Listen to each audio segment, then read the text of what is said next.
தமிழ் இனத்திற்கு எதிராக திட்டமிடப்பட்ட வகையில் சிங்கள இனவாதிகள் செயல்படுவதாக பௌத்த தேரர் ஒருவர் வெளிப்படுத்தியுள்ளதாக நாடாளுமன்ற உறுப்பினர் சாணக்கியன் தெரிவித்துள்ளார். மிகிந்தலை பகுதியொன்றில் உள்ள விகாரை ஒன்றின் விகாராதிபதிக்கும் நாடாளுமன்ற உறுப்பினருக்குமான நேற்றைய சந்திப்பின் போது மறைக்கப்பட்ட ரகசியம் ஒன்று அம்பலப்படுத்தப்பட்டுள்ளது. அதற்கமைய குருந்தூர் மலையில் திட்டமிடப்பட்ட வகையில் பௌத்தமயமாக்கலை உருவாக்கி அதனை தொல்பொருள் பகுதியாக பிரகடனம் செய்யும் நடவடிக்கை தொடர்பில் விகாராதிபதி உண்மையை வெளிப்படுத்தியுள்ளார். இது தொடர்பில் குற்றப்புலனாய்வு பிரிவிடம் செய்யப்பட்ட முறைப்பாடு தொடர்பாக ஆவணத்தை தன்னிடம் வழங்கியதாக நாடாளுமன்ற உறுப்பினர் ரா சாணக்கியன் குறிப்பிட்டுள்ளார். தொல்பொருள் திணைக்களத்தில் பிரதி பணிப்பாளராக செயல்பட்ட ஜெயதிலக்க என்னும் நபர் பௌத்த மதத்தோடு சம்பந்தப்பட்ட சின்னங்களை மூடைகளில் கொண்டு வந்து சுற்றியுள்ள நிலங்களிலும் வயல் நிலங்களிலும் வீசி அவற்றை தொல்பொருள் நிலங்களாக ஆவணப்படுத்தி தொல்பொருள் திணைக்களம் கையகப்படுத்தியுள்ளதாக அதில் கூறப்பட்டுள்ளது. கடந்த காலங்களில் குருந்தூர் மலை தொடர்பில் பல்வேறு குழப்பங்கள் ஏற்பட்டிருந்தன. தமிழர்களுக்கு சொந்தமான அந்த பகுதியை கைப்பற்ற தென்னிலங்கை கடும் போக்குவாதிகள் நடவடிக்கை எடுத்திருந்தனர். ராஜபக்சக்களின் ஆட்சி காலத்தில் அரசியல் மயப்படுத்தப்பட்ட பிரச்சினையாக குருந்தூர் மலை விஸ்வரூபம் எடுத்திருந்தது. இந்த நிலையில் பௌத்த துறவி ஒருவரினால் இதன் பின்னணியில் மறைந்திருக்கும் மர்மங்கள் அம்பலப்படுத்தப்பட்டுள்ளமை தமிழர்கள் மத்தியில் பெரும் வரவேற்பை பெற்றுள்ளது. மட்டக்களப்பிலே இருந்து யாழ்ப்பாணத்தை நோக்கி போகும் இந்த பாதையிலே மிக முக்கியமாக மிகிந்தலாய் என்ற பிரதேசத்திலே இருக்கும் இந்த பௌத்த விஹாராதிபதி அவர்களை அவருடைய அழைப்பின் பேரிலே வருகை தந்திருக்கின்றேன்.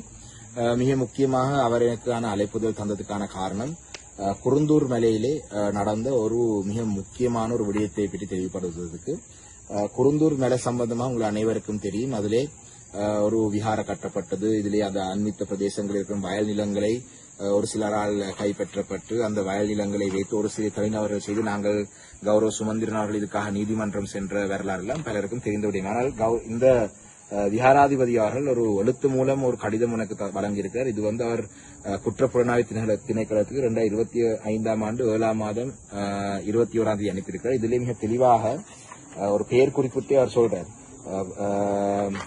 அதாவது தொல்பொருள் திணைக்களத்தினுடைய பிரதி அத்தியட்சகராக செயல்பட்ட ஜெயதிலக் என்ற நபர் இந்த தேரர் அவர்கள் மிக தெளிவாக சொல்லியிருக்கார்.